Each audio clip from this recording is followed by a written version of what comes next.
Welcome to our YouTube channel. A historic and emotional day unfolded in St. Peter's Square on Sunday as Pope Leo presided over the canonization of Carlo Acutis, officially declaring him the first Catholic saint of the Millennial generation. The ceremony drew an estimated 70,000 people from dozens of countries, many of them young pilgrims who see Carlo as an inspiration for their own faith journeys. Carlo Acutis, born in London in 1991 and raised in Milan, was a teenager with an extraordinary devotion to the Eucharist. He passed away from leukemia in 2006 at just 15 years old. What made him stand out was the way he combined modern technology with timeless faith.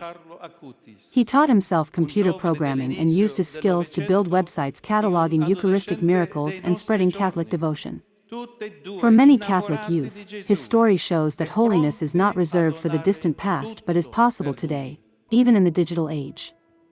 At the canonization, Pope Leo described Carlo as a boy who encountered Jesus in his family, thanks to his parents, Andrea and Antonia, who were present at the Mass alongside Carlo's siblings, Francesca and Michelle.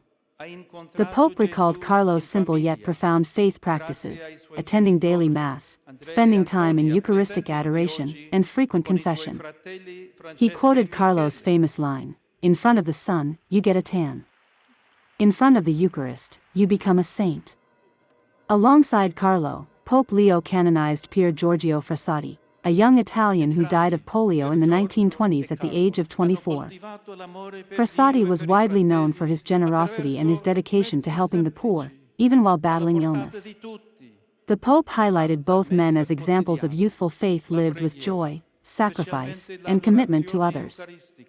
Italy's President Sergio Mattarella attended the ceremony, underscoring its national and spiritual significance. Crowds filled St. Peter's Square, holding banners, flags, and pictures of Carlo and Pier Giorgio, cheering as their names were officially declared saints. The celebration was marked by music, prayers, and moments of deep silence as thousands reflected on the legacy of these two new saints. In his homily, Pope Leo also took the opportunity to address the global situation, urging peace and reconciliation. He reminded government leaders that apparent victories achieved with weapons are in fact defeats and never bring peace or security. He specifically called for prayers for Ukraine, the Holy Land, and every country suffering from war, emphasizing that God does not want war, God wants peace. His words drew strong applause from both clergy and lay people present. Carlo Acutis' canonization had been eagerly awaited for months, particularly among young Catholics. Originally scheduled for April, the ceremony was postponed following the death of Pope Francis, who had beatified Carlo in 2020. Sunday's event marked not only Carlo's elevation to sainthood but also Pope Leo's first canonization since being elected in May as the first US-born pope in history. For many Catholics, this canonization represents a powerful reminder that sanctity is possible in everyday life. Carlo lived in the 21st century, used the internet, played video games, and went to school like any other teenager, yet his deep faith and selfless love made him a model for millions worldwide. With the canonization of Carlo Acutis and Pier Giorgio Frassati, Pope Leo has offered the Church two shining examples of youth who lived their short lives with profound devotion.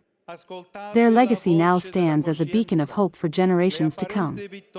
For more details on this remarkable story, watch our full coverage and don't forget to subscribe to our channel. In realtà delle sconfitte e non portano mai pace e sicurezza. Dio non vuole la guerra, Dio vuole la pace.